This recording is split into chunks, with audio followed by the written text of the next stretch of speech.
ప్రభు నందు ప్రియులారా, ప్రభువు నామమున మీకు వందనములు. ఈరోజు దేవుని యొక్క వాక్య ధ్యానము హగ్గై గ్రంథము 2వ అధ్యాయము 19వ వచనము. అయితే ఇది మొదలుకొని నేను మిమ్మును ఆశీర్వదించెదను. దేవుడు ఈ మాటలు దీవించి ఆశీర్వదించునుగాక. గమనించండి ప్రియులారా, మన ప్రభువు మనకు చక్కని వాగ్దానము అనుగ్రహించెను. ఇది మొదలుకొని నేను మిమ్మును ఆశీర్వదించదనని సెలవిస్తూ ఉన్నాడు.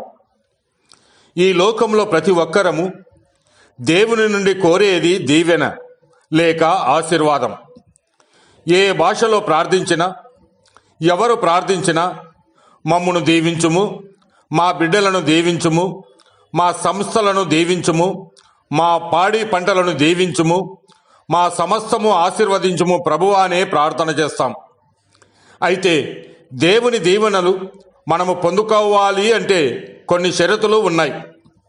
ముఖ్యంగా మన ప్రవర్తన ప్రభు మెచ్చు విధముగా ఉండాలి.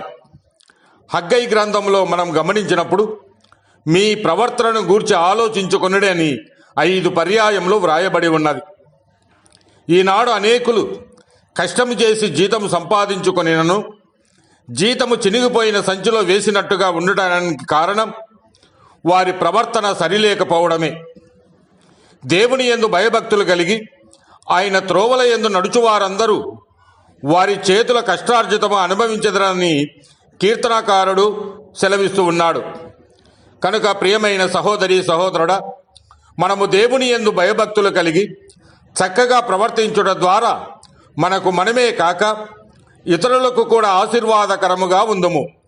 యథార్థముగా ప్రవర్తించు వారికి ఆయన మేలు చేయక మానడు అని కీర్తనల గ్రంథము 84వ కీర్తన 11వ వచనము చెబుతూ ఉన్నది.